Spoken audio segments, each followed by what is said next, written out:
இதோட நிறுத்திட்டு 4 வெட்டிக்கணும்.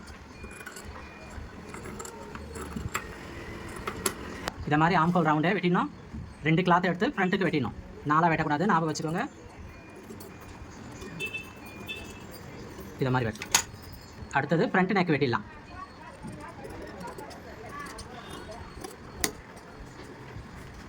அடுத்தது front shape வெட்டிடலாம்.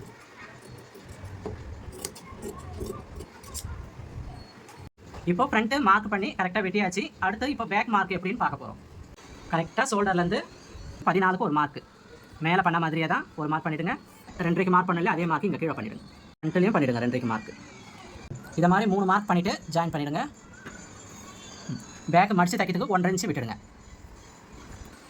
Back neck front neck அப்பவுண்ட் வராமல் இருக்குது ஒரு மார்க் பண்ணிவிடுங்க. ஃப்ரண்ட் எடுத்து அப்படியே மேலே வச்சுருங்க. நான் ஃபஸ்ட்டே சொன்ன மாதிரி ஷோல்டர்லேருந்து கரெக்டாக 7 வச்சாலும் சரி, இல்லை கீழே 6 வச்சுட்டாலும் சரி, எப்படி உங்களுக்கு விருப்பமோ அதை மாதிரி செய்யுங்க. நான் இப்போது கரெக்டாக இந்த வித்து 6 வைக்கிறேன். பிடிச்சி தைக்க ஒரு 1/4 இன்ச்சு எக்ஸ்ட்ரா 6.25க்கு ஒரு மார்க் பண்ணுறேன். நெக்கு வித்து 2 கொடுத்துருந்தோம், அதே அளவுக்கு 2 கீழவும் கொடுத்து ஒரு பாக்ஸ் போடுறேன். நெக்கு வித்து நல்லா ஷேப் அழகாக தெரியணுன்றது 1/2 இன்ச்சு அவுட்டில் ஒரு மார்க் பண்ணுறேன். இதுக்கு ரவுண்ட் ஷேப் பண்ணிக்கலாம். பேக் நெக் அவ்வளோதாங்க. பேக் நெக்கையும் வெட்டிடலாம்.